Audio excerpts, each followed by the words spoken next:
We are recording. Good evening and welcome to the February 24th Know Before You Grow Forum. I'm Dan Like. Normally you'd see Dave Alden here, but this evening we decided that we would, because of some various discussion about legal issues, which I will go into, Dave foisted that off on me. Besides, we need to see a new face anyway. Quick note to people who are elected or appointed to various city committees, even if you haven't had your ethics training yet. The Brown Act means that you can't discuss things that might be agendized if they would, even with a quorum, even in a serial fashion. So a meeting of a couple people now and a different intersecting group later could constitute a serial meeting. So while we welcome all the discussion we can possibly get in these forums, just be aware of that when you get to discussing possibly agendized items relative to what you're on. I know we've got a couple of people from GPAC here. We were just commenting about Technology Advisory Committee, so be aware of that. Know Before You Grow is a educational series forum. We have 4 pillars that when we decide on topics, we're interested in discussing and educating about housing to meet community needs, transportation alternatives to the automobile, climate action, and sustainable municipal finances. We have decided that over the next year, if I can figure out where this page is, we're going to try to tie in our forum topics to the general plan. And we're going to group those into, we will have on most second and fourth Wednesdays of the month. We will start out by talking about context of housing, climate change, environmental setting, transportation, historic preservation, and municipal finances. And then we will go into more specific things. We will have a number of series on housing, a number of series on movement and transportation and mobility, a number of series or a number of episodes on livability, zoning, climate, and then delve into very specific regions of Petaluma by the time we get around to November of 2022. So we're planning a long way out. The forums will be on Zoom for a while, and then as soon as we can meet again in person, we will meet in person. This evening is an introductory forum where we were just going to kind of lay the groundwork. And we will have the full calendar as we develop it available on the website as we develop it, which should be very shortly. And we are also looking for people to chair various topics. We have a kind of a list of topics and we're a little bit flexible on that. The role of the chair will be to help us find appropriate speakers, put together some pre-forum materials, and some questions to help cover when the audience doesn't ask questions, and maybe be the face of Zoom. So if you are interested in stepping up to that role, we'd love to have further discussions with you. One other note, this is being recorded and being broadcast to Facebook and YouTube Live right now. And I will take the public portions of the comment and chat and put those in the public, or put those in the comments or description of the Facebook or of the YouTube video. I will untangle myself from my language or my words here eventually. And with that, I think I have covered all of the critical elements, and I'm going to pass it over to Sharon, who is going to present on this. Sharon, take it away. Great, thank you, Dan. Let me go ahead and find my presentation of the hour. That's not it.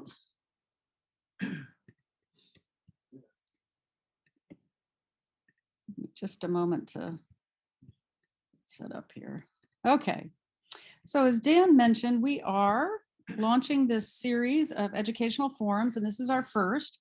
So this is really just to get the group level set on a variety of definitions and terms that we're going to run into over the course of the next 2 years or 18 months, and how just to enable us to be more effective in working together and talking through some of the challenges we'll have in the, or some of the opportunities we have in modifying or updating the general plan. So let me see if I can get here. Okay, there we go. So why are we covering these definitions? Again, we want to level set the group, and we want to ensure that we're all prepped as we move through the series. So we don't want anyone feeling that they missed the secret handshake and can't provide input. We do want everyone to be able to contribute in a meaningful way, and to that end, we've taken some of the common acronyms and terms that you'll see through this general plan update process, and we've defined them. These will be, or rather, we'll present the definitions. We didn't actually define them; they were defined before, but we will cover definitions that fall into categories of zoning, the agencies that are relevant to what we're doing, housing, transportation, and then there are a handful of definitions that don't logically fit everywhere, but we've thrown them into a few. Okay, so the zoning is a tool that most cities use to govern the uses of land, the size of the buildings, how the buildings relate to their surroundings, including other buildings, open spaces, streets, parks, basically everything to do with land use in urban planning. Now, believe it or not, there are cities that have no zoning code. Houston is an example of it.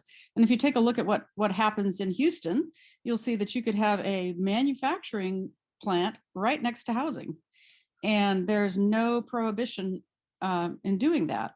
Here you also see a very nice very nice home that is completely eclipsed by this skyscraper right next to it. So it's crazy what could happen if we really didn't pay attention to zoning in our communities. Let's see. Okay, just make sure I'm here. Okay, so now we'll step into a few of the definitions and acronyms that have to do with zoning. The urban growth boundary is basically the boundary beyond which the city can't expand without modifying that urban growth boundary. So that's the limit of how far the city can reach. And it's set to control sprawl and to preserve natural space or agricultural space or park space that's outside the boundary of the city. So you'll hear a lot of discussion of the UGB. Now let's talk about different zoning models. And I would love it, Dave, if you wanted to jump in on this, because I'm not as familiar as you are. I need to give credit where credit is due. Dave has put together all of these definitions, and I've just rolled them into this slide presentation. So Dave's a great resource for this discussion. So use-based zoning is a model that is focused on land use types, the property types that are permissible in a particular area. And it controls development through really simple numerical calculations. And in some ways it falls short because it limits maybe more natural human use of areas. So that's one model for zoning. As part of the use-based zoning, one of the calculations is FAR. So you'll hear about this in documents with the city, and that's floor area ratio. And it just refers to how much of a lot does a property take up. So it's a pretty simple, straightforward definition, but it's used again in use-based zoning. Actually, Sharon, if I could just add a bit to that. Sure. It also adjusts for the stories of the building. So it's not just how much of the lot it uses up, but if you have 4 stories that only use up a quarter of the lot, that's still an FAR of 1 because you've got enough building square footage to match the area, the lot area. Okay, that's great. This is an error then. This is well, no, it isn't in error. It's explaining what the lot coverage is, but it's showing the 1-to-1 ratio for all of these. Well, it's saying FAR is 1.0 for all four of Yeah, those examples, which is true. Exactly, which is true. Yep, that's great. Thank you. Whoops.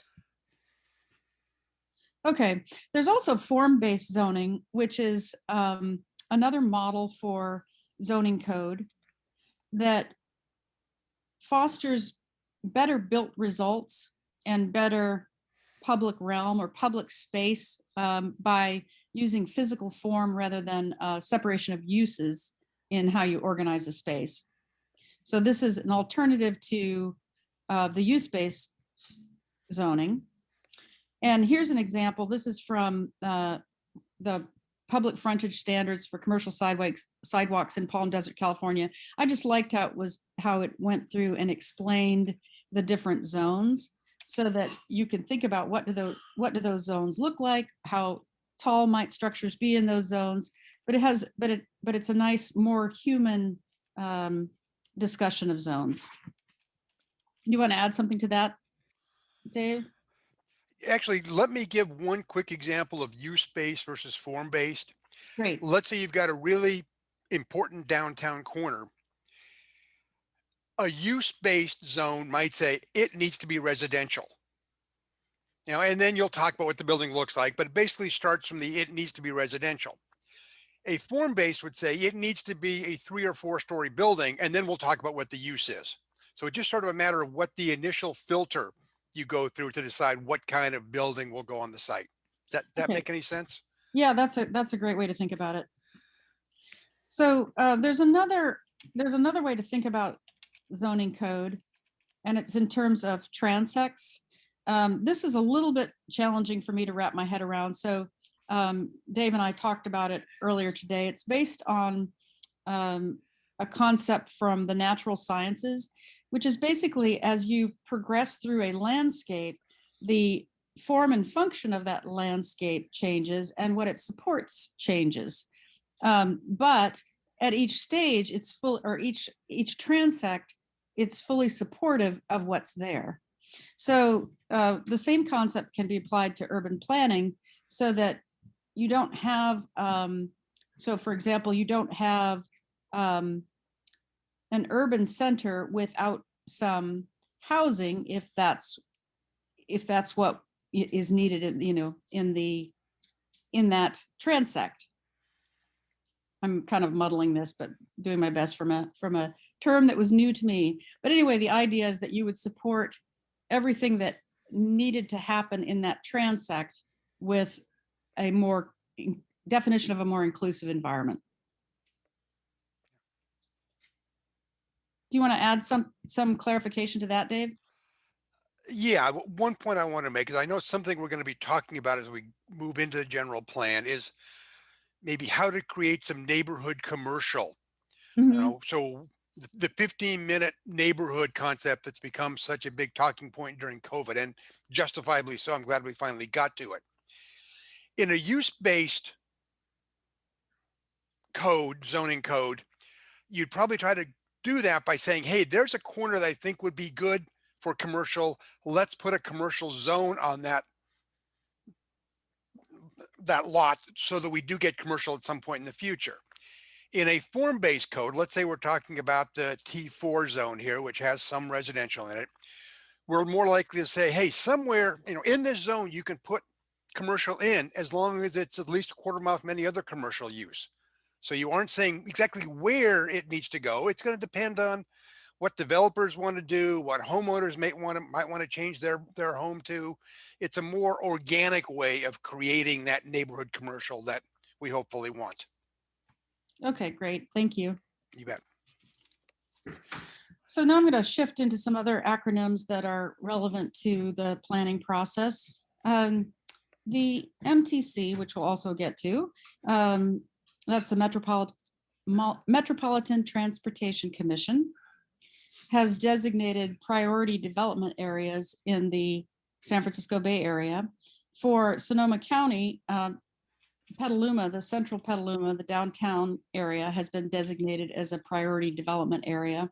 And you'll look at what the anticipation is that we will increase housing in our core by 65%. So it's a fairly significant ask, but that's what PDA refers to, that we have an area that we really want to develop because it's going to reduce our greenhouse gas emissions, it's going to address housing shortages, et cetera. So there's some good reasons for moving that direction. Oops. Okay, so sprawl is, I think we're all have a pretty good understanding of what sprawl is, but it's unrestricted growth in an urban area of housing or commercial development or roads, large expanses of land, without a lot of concern for urban planning. And I think what's also significant about this definition is that sprawl really implies that you're spreading out beyond what your population actually needs. So, you know, does everyone need a quarter-acre lot? Probably not. And I think we have Atlanta to look at as the sprawl mecca, one of the sprawl meccas in the U.S. So this is a detail of zoning, but a setback is the required distance between, say, a structure and the property line, as an example. And here's an example from the ADU information guide. So as of today, side and rear yard setbacks on ADUs must be 4 feet. So that's just an example to illustrate the concept. CEQA, now this is a big one, and I will appreciate anybody's input on this one. So CEQA is the California Environmental Quality Act, and it requires that all state and local agencies follow this protocol to analyze what the environmental impacts will be of proposed projects. It can be our, in my opinion, it can be our friend or not so much, depending on how it's used. But it is a requirement that the city of Petaluma and all other agencies must abide by.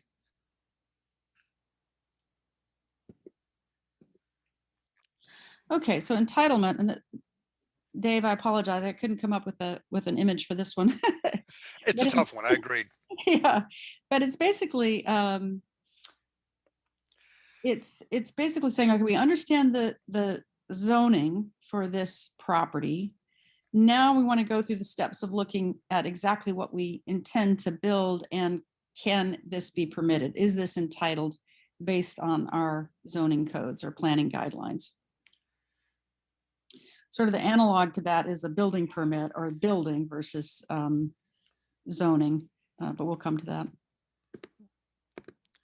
Okay, so that was, those were definitions around zoning. Are there any questions or additional comments you'd like to add, Dave, or anyone else? Let me just add on to the entitlement conversation there.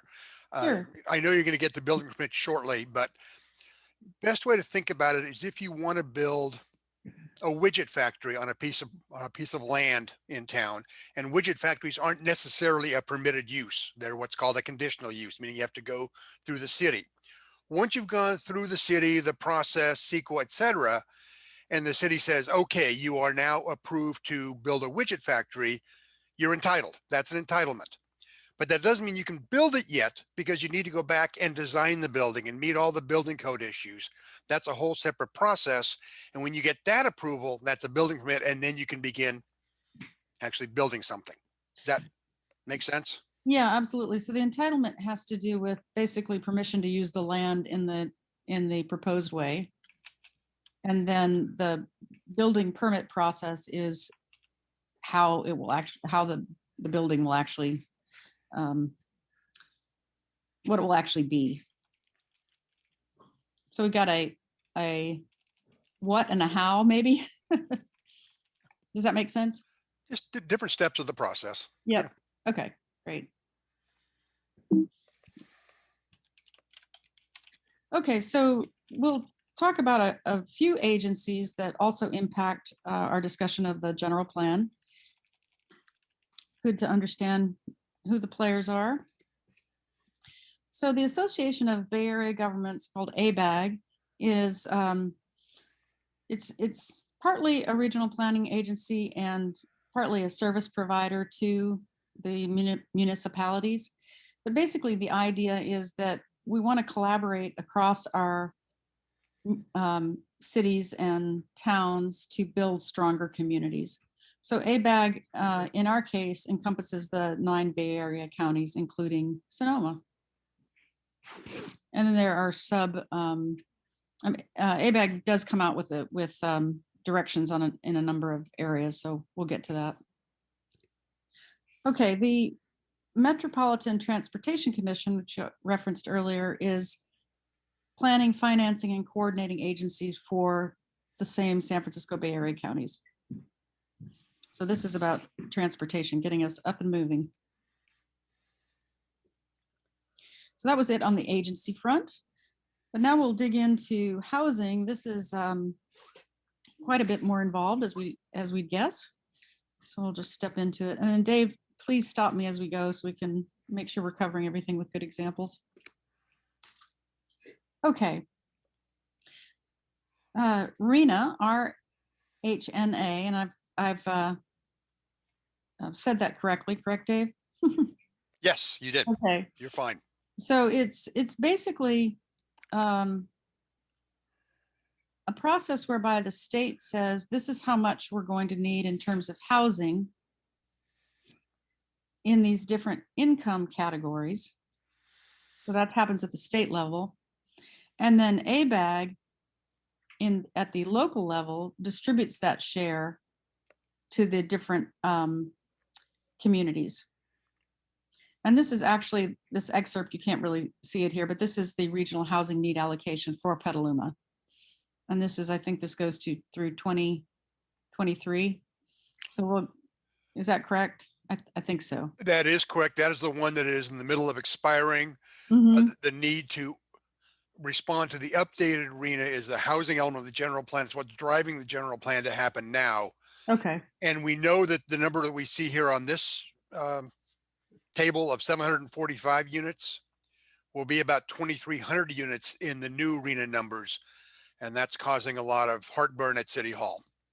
Yeah, absolutely. And I think, I mean, we've, as a community, we've done a good job with these above moderate housing stock. We've gone way over this allocation, but we haven't done as well on the lower end.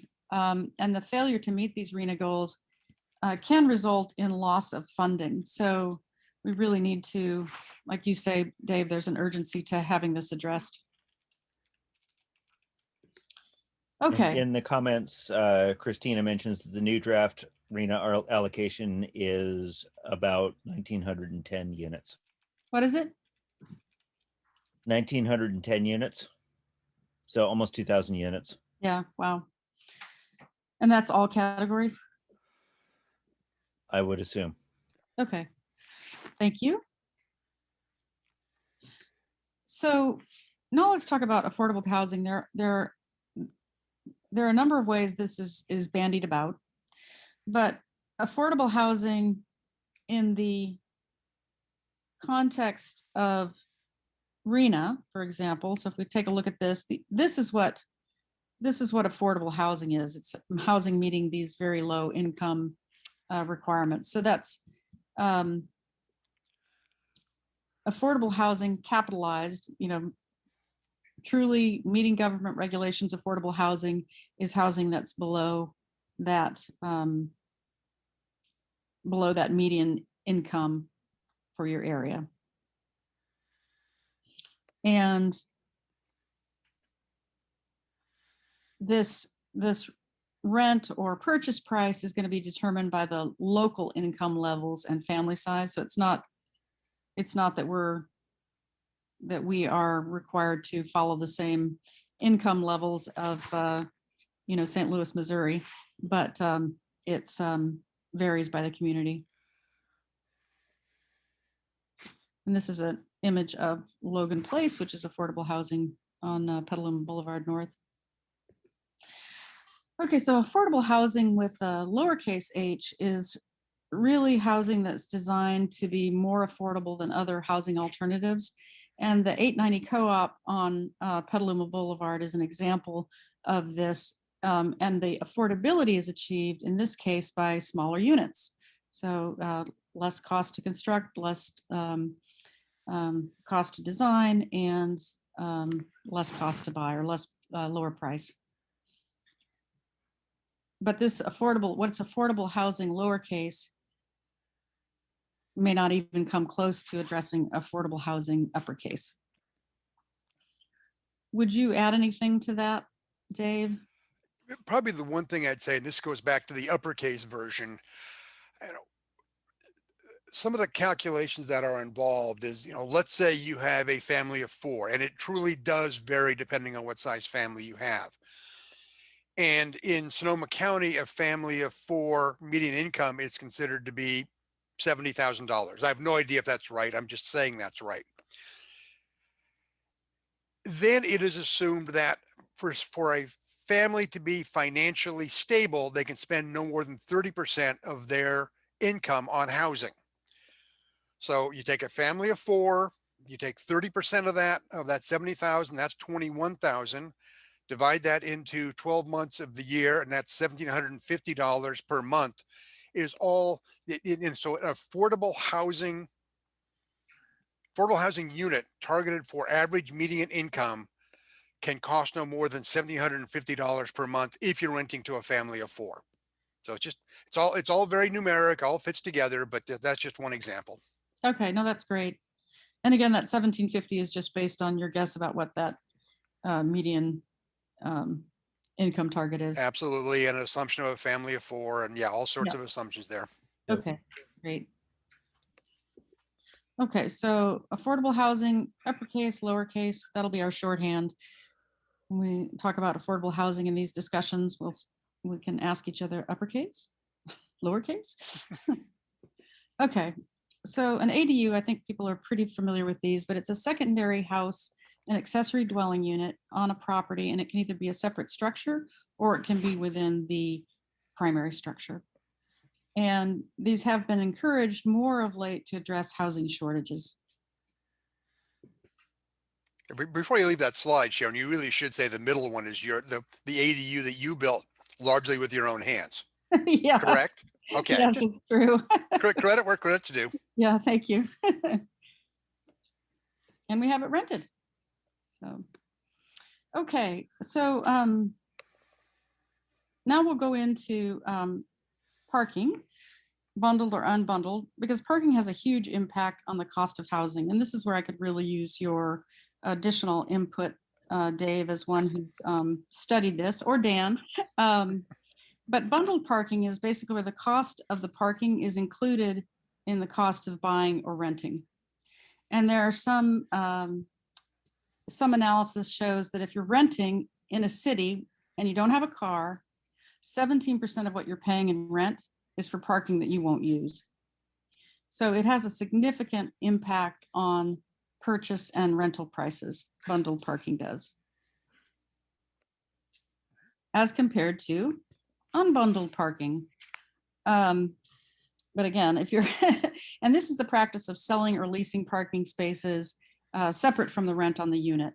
So if, you have three units, 2 folks don't have cars, one unit has a car, just that one unit will pay for parking for that one car. You want to add anything to that, Dave? No, I think your explanation's fine. If people have questions, they can jump in or hit the chat. Okay, thanks. Okay, so planned unit development is a development that might be a little bit different than what is supported by standard zoning requirements, but in working with the planning department and with the city, the development can be entitled and designed and permitted. So this is an example of a PUD from Burbank Housing, Round Walk Village. There are many other PUDs in town.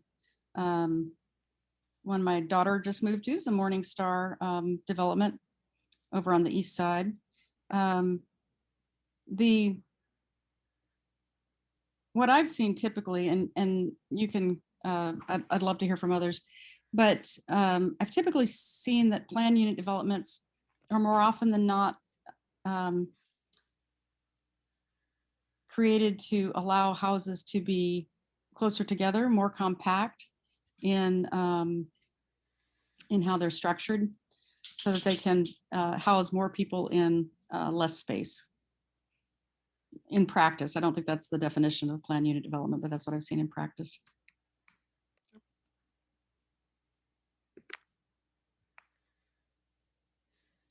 Okay, and then transit adjacent development and transit oriented development are two terms that are also related to zoning and building.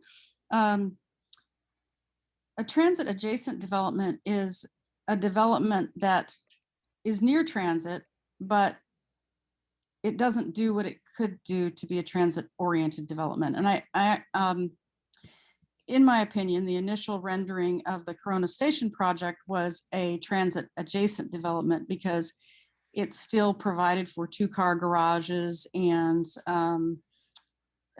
no local services. So if you lived in one of these units, you had to get in your car to go get a gallon of milk, for example. It didn't encourage use of the train station, even though it was to be built right next to the train station. So this to me is a good example of a transit adjacent development proposed. A transit oriented development, on the other hand, is one that does maximize the use of the transit that's nearby. So it has to be within walking distance of public transport, and it maximizes all of the services that a resident might need to access within walking distance. So this image you see here is the Haystack project site, very near the train station. So this would be potentially a great example of a transit-oriented development project. Yep. Do you want to say anything about either of those projects as examples? No, I agree with you on both. And I will say that, perhaps I shouldn't have included transit adjacent in here. It is generally a pejorative word used by planners who are frustrated that a good TOD site was not used as effectively as it could have been. So you will never see transit adjacent development in a zoning code, but you will certainly hear it around the bar when you get to planning conferences. So yeah, that makes sense. Okay, so the building permit is that authorization. You've gotten through your entitlement, you've designed your project, you've met your building codes in your plans, and you are now permitted to move forward.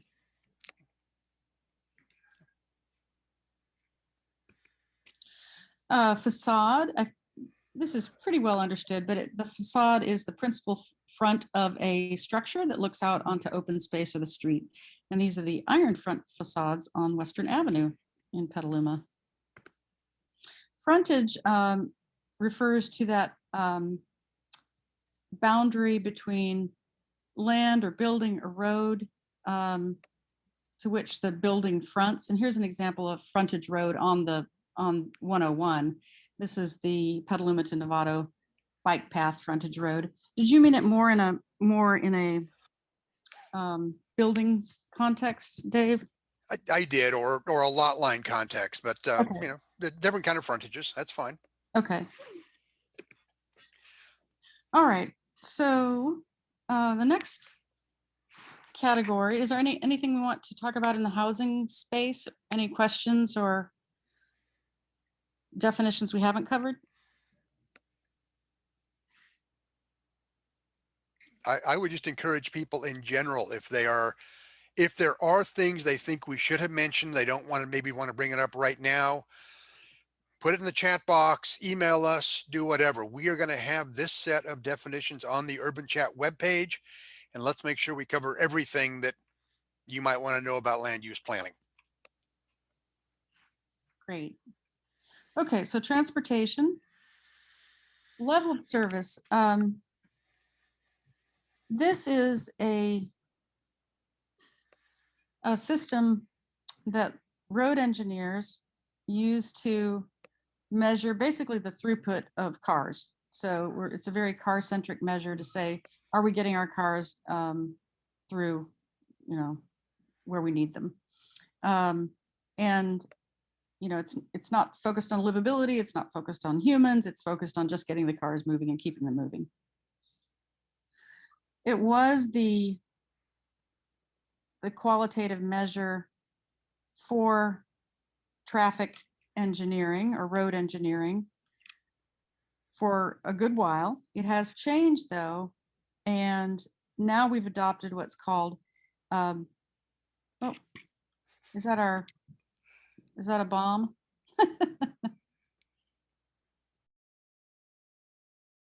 Are we coming back? I believe we are coming back here. Oh, let me start video again.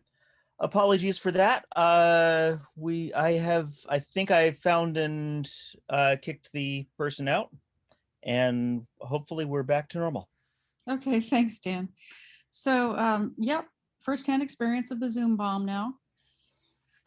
That was new to me, but Yep. it did give me an opportunity to read some of the chat comments, which are great. Incorporate some of those into this deck and into further education. So Dennis, for example, brought up that uppercase and lowercase in affordable housing refers to the A in affordable and not the H in housing. So I'll clarify that when we post our work. But let me go ahead and share again. And hopefully I turned back on the, yes. Okay, great. Can you guys see my Cool. screen? Okay. Yeah, we're good. Okay, good. So level of service was an outdated way to talk about traffic engineering. We've moved to VMT, and I don't know that I have that in here. I may have missed it. But VMT is vehicle miles traveled. So it's just it's a calculation based on population and miles traveled by that population. You want to get as close to zero as you can in that calculation. I'll see if I've missed it somehow, but anyway, that's worthy of its own discussion. Could I jump in there just for a second? Absolutely. For anyone who's sort of puzzling over LOS and the fact that ultimately what it measures is how quickly you get cars across town rather than how quickly you get people across town, which seems like a very unintuitive way to measure environmental impact. Yeah, probably means you just weren't alive in the 70s. That's truly the way people did think back then. The fact that it took us half a century to do away with it is sort of embarrassing.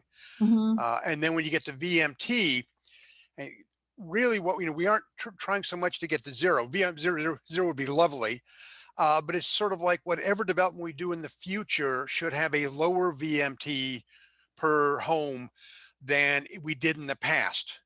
So it's how you get transit, bike lanes, et cetera, to those new homes, so there are fewer miles driven in single occupancy vehicles. Or you make sure that their services are near their home so they don't have to get in the car or don't have to go very far. Agreed. Thank you.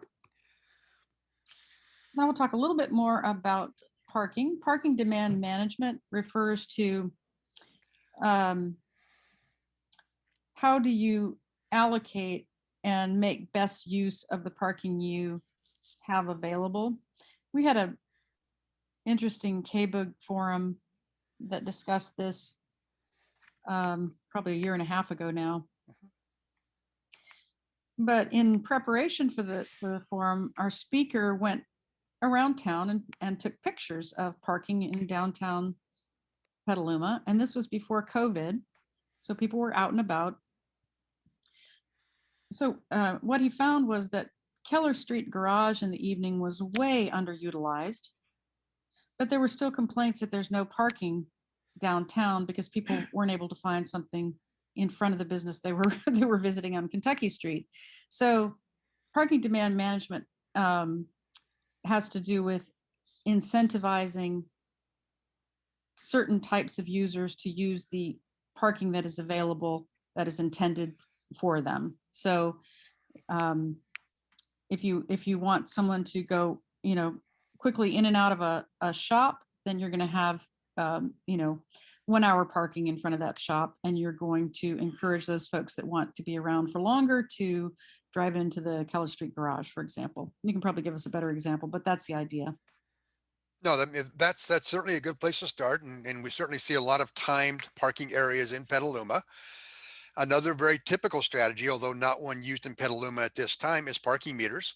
Mm-hmm, Now, especially dynamically priced parking meters, mm-hmm. where a spot on Kentucky at 6 o'clock in the evening might have a very different per hour rate than it would at 8 o'clock in the morning.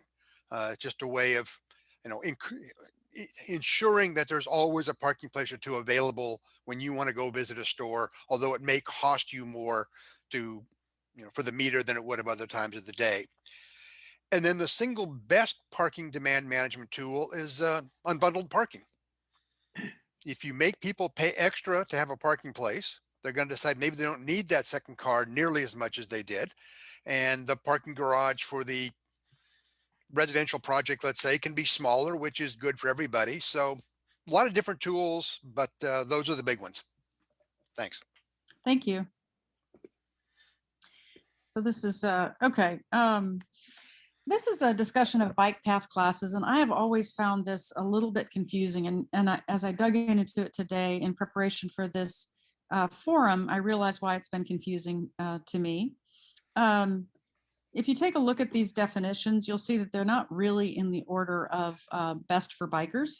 So the class 1 bikeway is a very good option for bikers. It's bike paths or shared use paths with exclusive rights for bikers or pedestrians, as an example. But if you drop down to class 4, it's a separated bikeway, or referred to as a cycle track or protected bike lane. So you'd actually have some physical barrier separating this lane from vehicle traffic. And that, of course, would be ideal for bikers. But you'll notice these are not in order of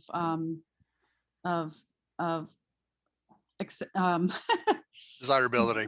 No, they're not. I mean, and that's what's always been so confusing to me, was like, well, is 4 the high end or is 1 the high end? So you can see, I don't know if it was because class 4 came up as something after the class 1 through 3 was published, or what happened. But in any case, this is the definition of the different bikeways.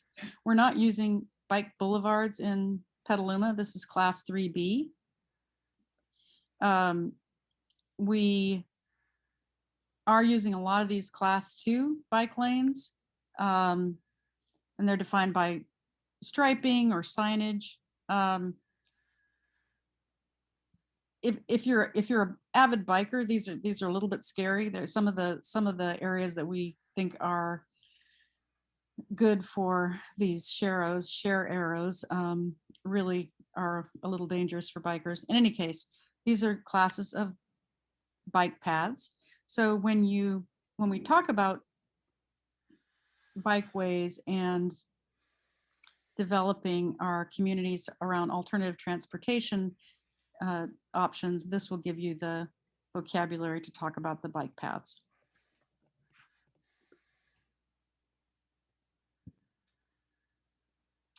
And that was it. So we've already had some good chat about clarifications that we need to note in this content. Are there any other definitions that we want to cover, or any that are unclear?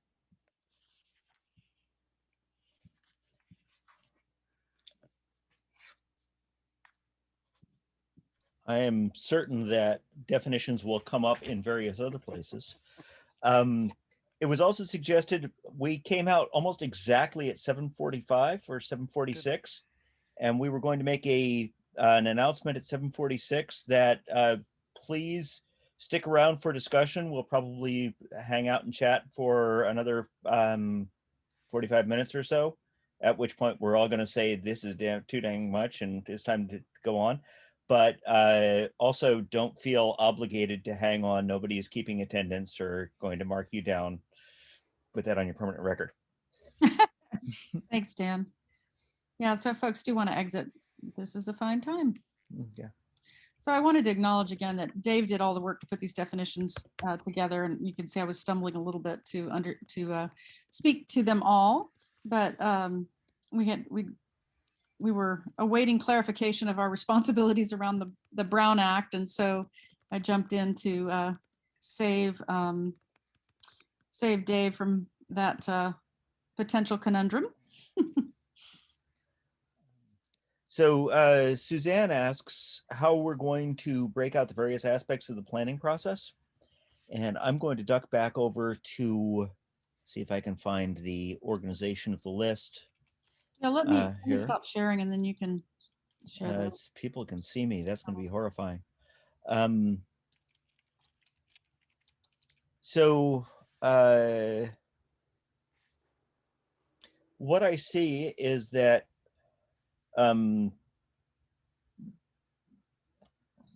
well, we're going to talk about housing, the next section, which is March 10th, and climate change on the 24th of March.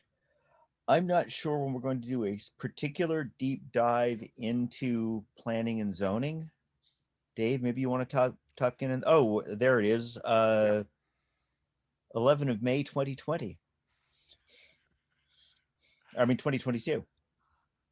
That's exactly correct. I mean, obviously, we'd love to get to everything as early as possible. There's just so much to talk about. We do have zoning somewhat toward the end, but I think in some ways it makes more sense to talk about housing and mobility.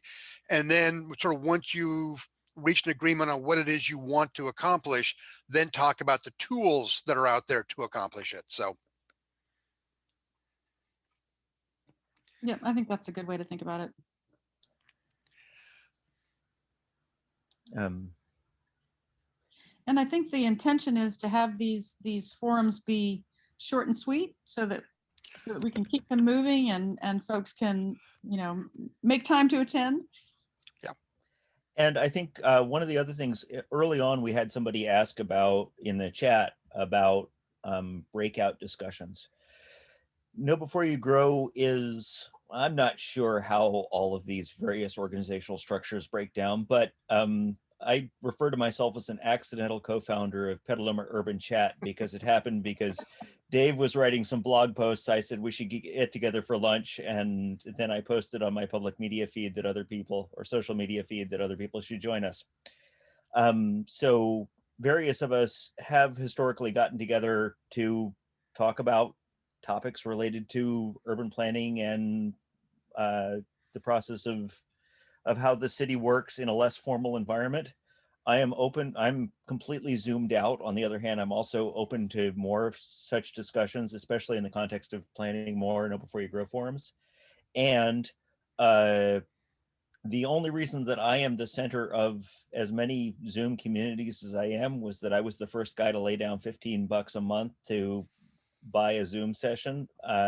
So the only thing stopping anybody else from being a community organizer is that same thing. So even if you get well, I really don't want to do that for me, step up, and I'm sure Dave can help and I can help. We'll do what we can to publicize things and get the discussions you want. Brian Barnacle suggests the future of economic development as a topic for an evening. That's via direct message. I don't want to out him or anything. I don't know particularly how that ties into the general plan thing, which is kind of what's driving our focus for the next 2 years or so. But I think we've got a few empty spots on there, and maybe we can even talk somebody into being an organizer for that evening. This is Dave, and yeah, I'm fine with that plan. Oh, and I think economic development is part of the general plan. So yeah, it does fit. Well, in fact, as he elaborates a little bit, the declining role of retail is something that we have on our list. Mm-hmm. Let me see if I can find out where that was, because yes, that is definitely a concern. Toward the bottom. Okay. Oh, specific excess retail, November 2022. But yes, we are. We should know by then just exactly how excess it is. Yes. Yeah. So there have been some really good suggestions in the chat. Requests for examples of the different definitions. I think you filled in a lot with that, Dave, as we went through. But that would be a great way to start our detailed discussions. Yeah. Agreed. Yeah, I think we will definitely be going back through the chat in detail. I've tried responding to a few questions when I could, but there's a lot of good stuff being asked, and that's what this event's about. Very cool. And sorry about my phone going off in the background, but y'all are more important than that. In terms of presenting this up, I'm going to, oh, well, hang on. Before I go for that question, because my phone's going on, somebody answer Eric's question in the chat.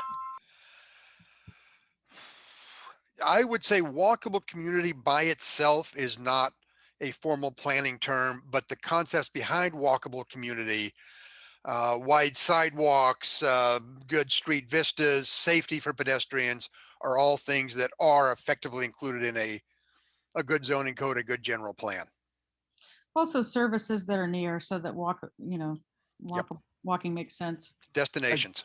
Yep. Believe that there are also a couple of organizations that have tried to formalize the notion of a walk score or other objective criteria for how walkable a community is. So there is some attempt to formalize that. Anyone who wants to look up walk score on Google, it'll pop up very quickly. Unfortunately, when the term was first invented 8-9 years ago, it was a nonprofit putting it up. Now it's become an apartment renter, but nonetheless, the data is still good. And it's interesting to look at different neighborhoods of Petaluma to see how the walk scores vary. John Shribs in the chat asks, how many are aware of the GSA Groundwater Sustainability Agency and plan and development in the Petaluma Basin? That seems like we maybe need to add that to our list of acronyms. Yes. And The agency. And yes, John, how'd you like to maybe head up an evening on that? Yeah, in fact, last night I did put together a PowerPoint explaining what the GSA is, where we're at, and I'm the environmental rep on the advisory committee. So I'm supposed to reach out and inform folks about the GSA and also gather information and feedback on all the concerns, the environmental concerns, as well as other generic concerns that we may have about the groundwater availability here long-term. We're talking about 20 to 100 years. Anyway, that plan is in development. So if you want a discussion, I've got a whole hour PowerPoint to give if anybody's interested. Yeah, I think that's another know before you grow presentation. Yeah, I also cover geology and hydrology of the entire of the Petaluma Valley in the discussion. So depends if you want to break it up into different parts or however you want to deal with it. Yeah, I can talk to Dave and Dan a little bit about how to do that. That would be fantastic. It would be, yeah. And Eric Leland asks if there's a focus in general planning on transient accommodation, like Airbnb, but this is also, I think transient accommodations also include things like hotels. And I'm not sure where in particular that falls, but I'm sure we can make some room for it or figure out where it fits.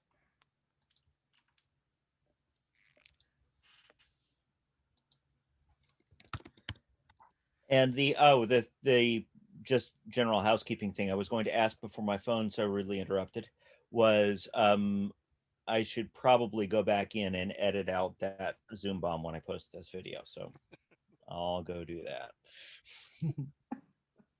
We have enough opportunity to watch it again, so that's nice. Yeah.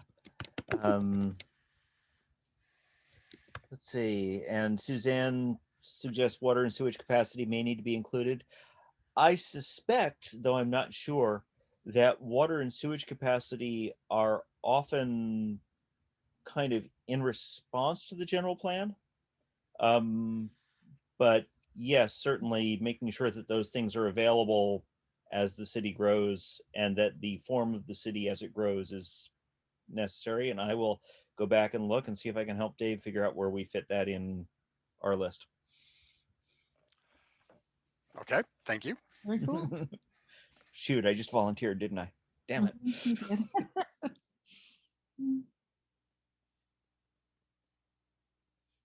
Okay. I think we've kind of hit a natural lull in the conversation, unless anybody's got additional topics to cover. If that about wraps it up for the evening, then I will, yeah. Thank you everybody for coming. Thank you everybody for the chat. We'll figure out as we go on how we do question and answer and make all of this work, because we're all still figuring out how this works in a new Zoom community. And then hopefully at some point we'll go back to in-person meetings as well. Thank you very much for showing up. If you'd like to, if you need contact information for any of us, hit us up. I will put my my email in the chat right now, and I will get, and we will have a website shortly, I am promised. And there we go. Thank you all, and have a fantastic evening, unless Dave or Sharon or anybody else has anything additional. No, thank you, Dan. Thank you, Dave. Hey, Thanks thanks to everyone for being here tonight. 2 weeks from tonight, we'll be talking about the overall perspective on housing. We'll dig at a later date. We'll dig back into individual aspects of housing, but big picture in 2 weeks. Fantastic. Thank you all very much. See you all in 2 weeks, unless I catch you there on other fronts in the meantime. Great. Thank you. Okay. Bye-bye. Bye. Good night.